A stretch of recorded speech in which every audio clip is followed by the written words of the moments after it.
सबसे पहले मैं दर्द में तकलीफ बहुत कम हो गई, मेरी 1 के लेवल पे है। दूसरा, मैं अब पूर्णतः खड़ा हो पा रहा हूँ, पूरे बैलेंस पे लंबे टाइम तक भी खड़ा रह सकता हूँ।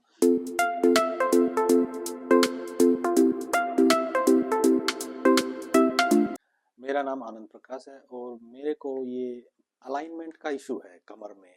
इससे मेरे को पैरों में दर्द चला जाता है और नीचे तक है कि मैं पूरी तरह इसमें कई बार खड़ा भी नहीं पाता हूँ, और कई बार खड़ा हो जाता हूँ तो लंबे टाइम तक नहीं खड़ा हो पाता हूँ।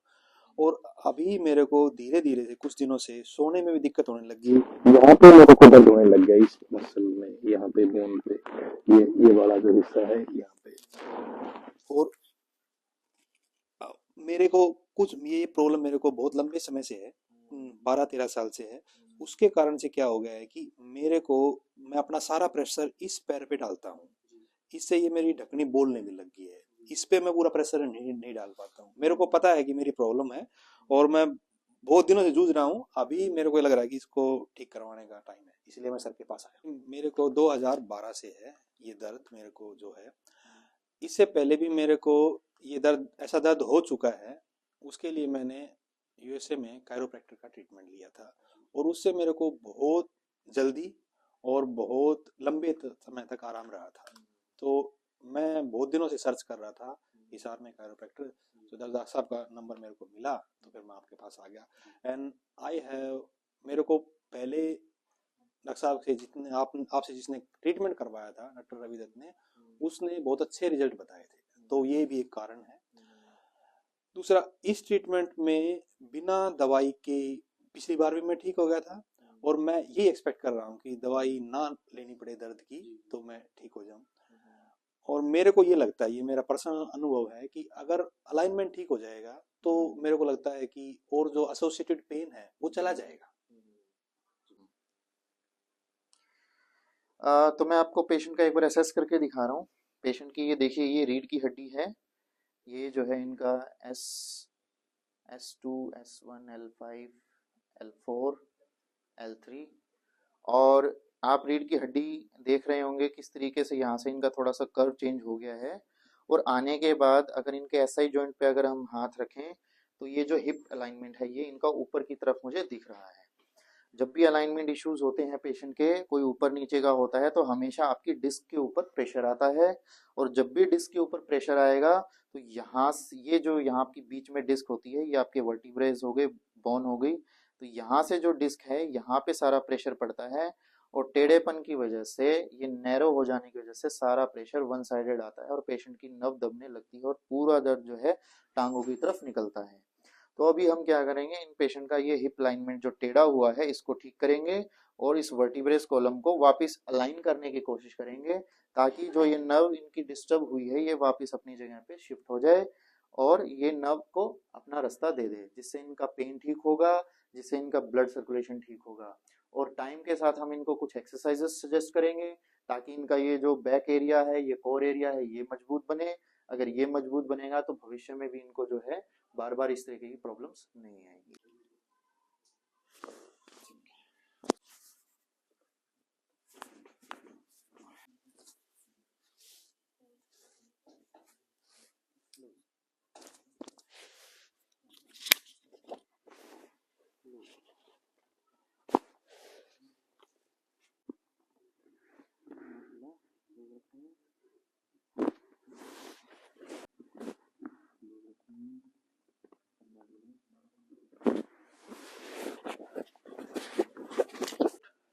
बॉडी को रिलैक्स,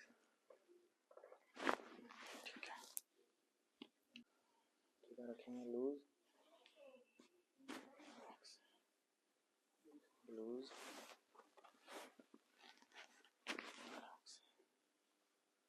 लूज।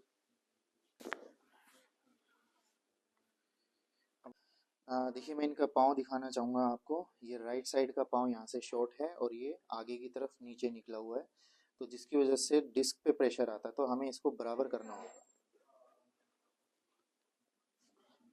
ढीला छोड़ेंगे, ठीक है। अब दिखाओ, ये देखिए जी, अभी आप पाँव देख रहे हो मैं बिल्कुल इक्वल आ चुका है। ये पाँव नीचे था पहले, अब वो ऊपर नीचे नहीं है, ये बिल्कुल बराबर है।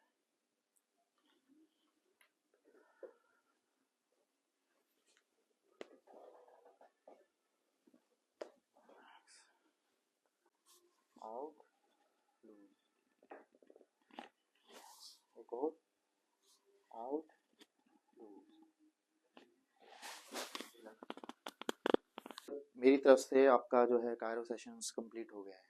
तो अब आप मुझे ये बताइए, अब आपको क्या रिजल्ट मिल रहा है, कितनी पहले तकलीफ थी और अब आपको कितना रिलीफ महसूस हो रहा है? सबसे पहले मैं दर्द में तकलीफ बहुत कम हो गई, मेरी 1 के लेवल पे है।